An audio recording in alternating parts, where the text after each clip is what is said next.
Hey guys, welcome back to another video. There have been a couple of important developments that could potentially be very dangerous and take effect tomorrow morning.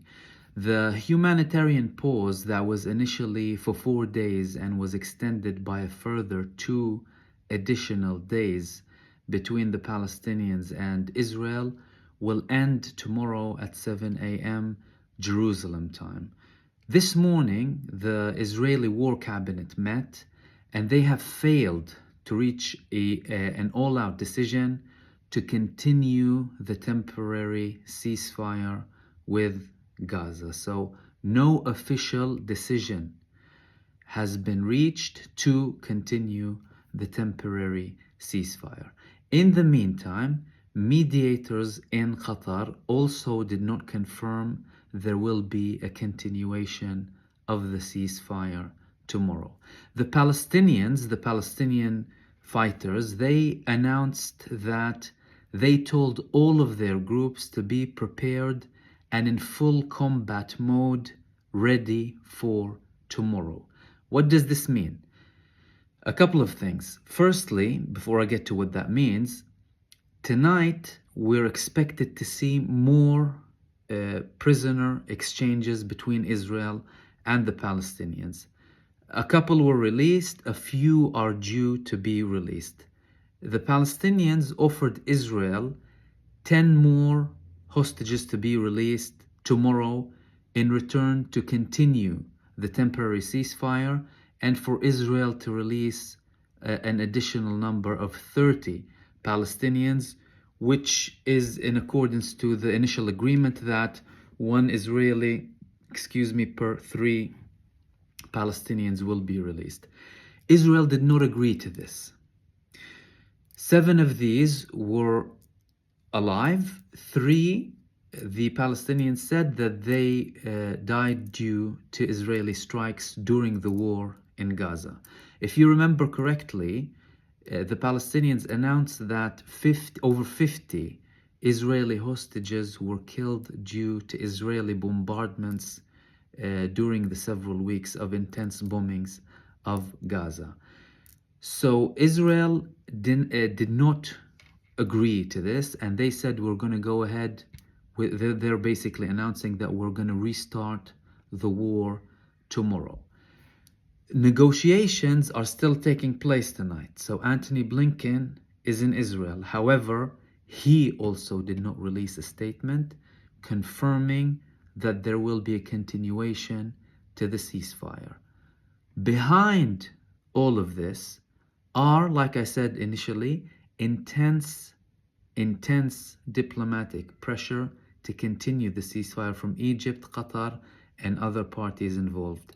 During the last few days, the region has been still tense because attacks continued from Yemen, and Israel intercepted a UAV from Lebanon today. So there are signs that things are going to restart. If they fail to reach a solution by 7 a.m. tomorrow morning, we could see an all-out war exploding again that could be far more intense than the previous round. Iran has instructed, some analysts claim, its basically allies, the groups that fall under Iranian influence like Hezbollah and Yemen and the Iraqi movements, to be completely well prepared. A military analyst from Lebanon had an interview a couple of weeks ago, and he mentioned a plan that would be the end of days plan in terms of Israeli air defense systems. What is it? And then I'm going to reach to what may happen in Gaza as well. Because the ceasefire isn't just revolving around Gaza, it's also Lebanon, don't forget that. So Lebanon was quiet to a high level with Gaza, albeit with small discrepancies here and there. Like, for example, 3 tanks were exploded in the northern part of Gaza because Israel did not adhere to the terms of the ceasefire, according to Hamas. and Lebanon, obviously, you had that UAV. So what did this military analyst speak about? Well, he said that in a case that where 20,000 missiles are launched at Israel all at once, that will completely put the Israeli air defense systems in fail mode for at least 2 hours.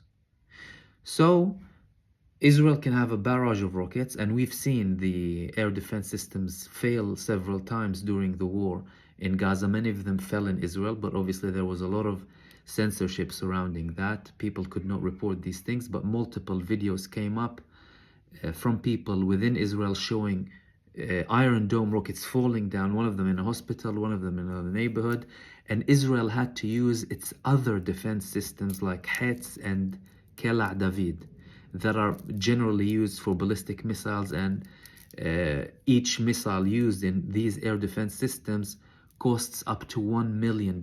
So the Iron Dome, they cost between $50,000 to $100,000. These ones are way more expensive, and they were used to intercept rockets from Gaza, not just rockets from Yemen or whatever. So that means that the Iron Dome indeed failed, and there wasn't enough production line to support the continued functioning of the Iron Dome efficiently.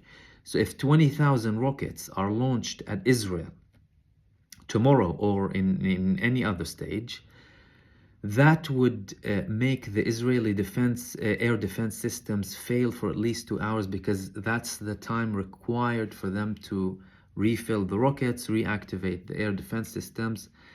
And during these 2 hours, all of Israel will be completely exposed. So the plan based on that analysis is the rockets that are basically cheap rockets, you know, $200 to $300 or $500, some of them up to $1,000, they're launched to put pressure on the air defense systems. And then after that, you will have a barrage of more serious rockets that could put Israel in a very tense situation. Now, Israel is probably aware of this, and also America is aware of this. There's an intense diplomatic